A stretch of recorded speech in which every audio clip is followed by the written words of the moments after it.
Realise ಆಯಿತು. ಯಾಕೆ ಅಂತಂದರೆ ಕಾಂಗ್ರೆಸ್ಸು ಒಂದು ನ್ಯಾಷನಲ್ ಪಾರ್ಟಿ, ಅದು ಬರೀ ಕರ್ನಾಟಕದ ವೋಟರ್ಸನ್ನು ಮನಸ್ಸನ್ನು ಗೆಲ್ಲೋ ಜೊತೆಗೆ ದೇಶದ ಮತದಾರರ ಮನಸ್ಸನ್ನು ಗೆಲ್ಲಬೇಕು. ಈಗ ಮೊದಲೇ ಅಲ್ಲಿ ನಾರ್ತಲ್ಲಿ ಬಿ ಜೆ ಪಿಯ ಚಾಲೆಂಜು ಸ್ಟ್ರಾಂಗ್ ಇದೆ. ಪಂಚರಾಜ್ಯ ಚುನಾವಣೆಗಳ ಒಂದು ಫಲಿತಾಂಶದ ಮೆಸೇಜ್ ಏನು ಅಂತಂದರೆ, ನಾರ್ತಲ್ಲಿ ಬಿ ಜೆ ಪಿ ಸ್ಟ್ರಾಂಗ್ ಇದೆ, ಸೌತಲ್ಲಿ ಕಾಂಗ್ರೆಸ್ ಒಂದೇ ಅಂತಲ್ಲ, ನಾನ್ ಬಿ ಜೆ ಪಿ ಪ್ರಾದೇಶಿಕ ನಾನ್ ಬಿ ಜೆ ಪಿ ಅನ್ನೋಣ, ಅವುಗಳು ಸ್ಟ್ರಾಂಗ್ ಇವೆ. ಹಾಗಾಗಿ ಇದು ಸರಿ ಹೋಗೋದಿಲ್ಲ ಅಂತ ಈಗ ರಿಯಲೈಸ್ ಆಗಿ ಗ್ಯಾರಂಟಿನೇ ನಮ್ಮ ಮಂತ್ರ. ಓಕೆ, ಬಿ ಜೆ ಪಿಗೆ ಗ್ಯಾರಂಟಿ, ಸಾರಿ ಕಾಂಗ್ರೆಸ್ಗೆ ಗ್ಯಾರಂಟಿ, ಇದು ಬಿ ಜೆ ಪಿಗೂ ಗೊತ್ತಾಯ್ತು.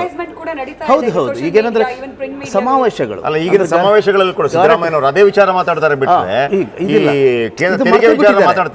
ಇವಾಗ ಇದು ಟ್ಯಾಕ್ಸ್ ಡೆವಲ್ಯೂಷನ್ ಮಾತಾಡ್ತಾ ಇಲ್ಲ. ಈಗ ನಿರ್ಮಲಾ ಸೀತಾರಾಮನ್ ಅವರ ಇದು ಮಾಡಿಕೊಂಡು ಮೇಡಮ್ ನಿರ್ಮಲಾ ಸೀತಾರಾಮನ್ ಅವರು ನಮ್ಗೆ ಅನ್ಯಾಯ ಮಾಡಿದ್ದಾರೆ ಅಂತ ಮಾತಾಡ್ತಾ ಇಲ್ಲ. ಸೊ ಹಾಗಾಗಿ ಕಾಂಗ್ರೆಸ್ ದೃಷ್ಟಿಯಿಂದ ಗ್ಯಾರಂಟಿ ಸ್ಕೀಮ್ಸೇ ನಮಗೆ ಮುಖ್ಯ ಅನ್ನೋದನ್ನು ಒಂದು ನೆರೆಟಿವ್ ಸೆಟ್ ಮಾಡ್ತಾ ಇದ್ದಾರೆ. ಅದೇ ಇಶ್ಯೂ.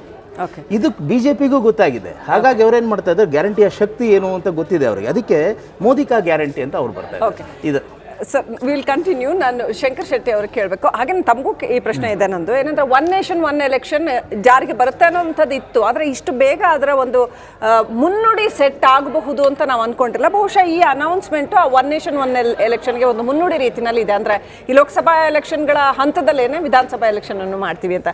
ಸೊ ಅದು ಒಂದು ವೇಳೆ ಸಂಪೂರ್ಣವಾಗಿ ಜಾರಿ ಆದರೆ ಒನ್ ನೇಷನ್ ಒನ್ ಎಲೆಕ್ಷನ್ ಹೇಗಿರುತ್ತೆ ಅಂತ ಅನ್ಸುತ್ತೆ? ಬಹುಶಃ ಖರ್ಚು ಏನಾದರೂ ಉಳಿಯುತ್ತಾ ಅಥವಾ ಇಲ್ಲ ಸಮಸ್ಯೆ ಆಗುತ್ತೆ ಅನ್ಸುತ್ತಾ? ನಿಮ್ಮ ವಿಶ್ಲೇಷಣೆ ಏನಾದ್ರ ಬಗ್ಗೆ?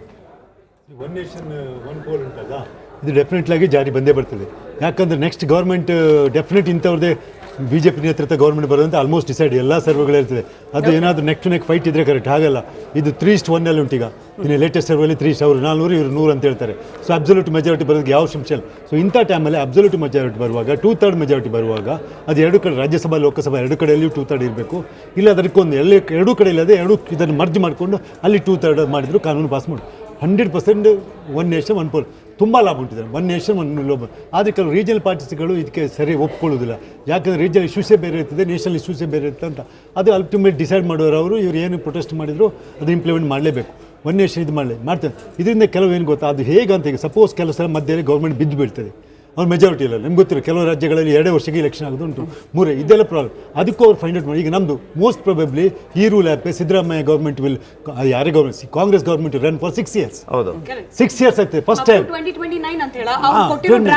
ಅಲ್ಲ, ಅದು ನೆಕ್ಸ್ಟ್ 2029 ಇದ್ರೊಟ್ಟಿಗೆ ಕೆಲವರಿಗೆ ಲಾಸ್ ಆಗ್ತದೆ, ಕೆಲವರಿಗೆ ಲಾಸ್ ಆಗ್ತದೆ. 4 ವರ್ಷ 3 ವರ್ಷ ಇದ್ದವರಿಗೆಲ್ಲ. Sorry to interrupt, in between ನಾನು ಒಂದು ಅನೌನ್ಸ್ಮೆಂಟ್ ಮಾಡ್ಬಿಡ್ತೀನಿ. ನಮ್ಮ ಬಿಗ್ಗೆಸ್ಟ್ ಟೀಮ್ ದೆಹಲಿಯಿಂದ ನಮ್ಮ ಪ್ರತಿನಿಧಿ ರಂಜಿತ್ ಹಾಗೆ ನಟೇಶ್ ಹಾಗೆ ಶಿವಮೊಗ್ಗದಿಂದ ನಾಗೇಂದ್ರ ಬಾಬು ಕೂಡ ಈ ಕ್ಷಣದ ಅಂದ್ರೆ ಎಲೆಕ್ಷನ್ ಅನೌನ್ಸ್ ಆದ ನಂತರದ ಬೆಳವಣಿಗೆ ಬಗ್ಗೆ ಲೈವ್ ರಿಪೋರ್ಟ್ ಅನ್ನ ಬ್ರೇಕ್ ಮಾಡ್ತಾ ಹೋಗ್ತಾರೆ. ಹಾಗೆ 2 ಹಂತದಲ್ಲಿ ನಡೀತಿರುವ ಚುನಾವಣೆ ಯಾವ್ಯಾವ ಬಹಳ ಮುಖ್ಯ ವೀಕ್ಷಕರು ಗಮನಿಸಬೇಕು. ನಿಮ್ಮ ಲೋಕಸಭಾ ಕ್ಷೇತ್ರದಲ್ಲಿ ಚುನಾವಣೆ ಯಾವ ದಿನ?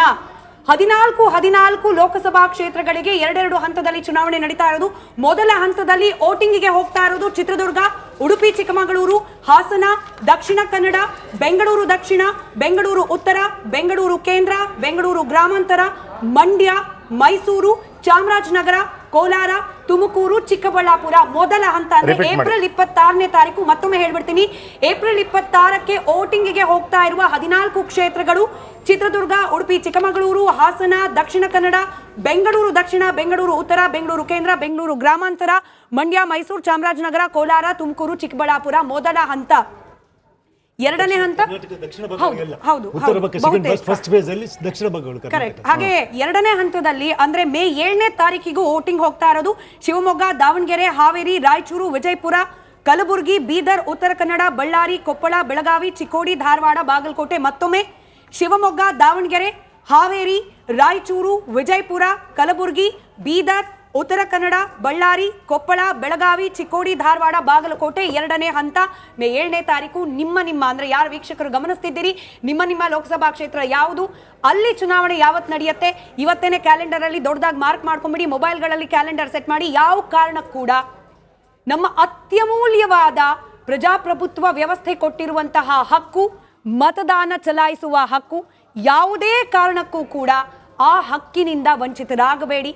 ಮತಗಟ್ಟೆಗಳಿಗೆ ಹೋಗಿ ವೋಟ್ ಮಾಡಿ ನಿಮ್ಮ ಜನಪ್ರತಿನಿಧಿಯನ್ನ ಅಳೆದು ತೂಗಿ ಆಯ್ಕೆ ಮಾಡಿ ಅನ್ನೋದು ರಿಪಬ್ಲಿಕ್ ಕನ್ನಡದ ಇದರ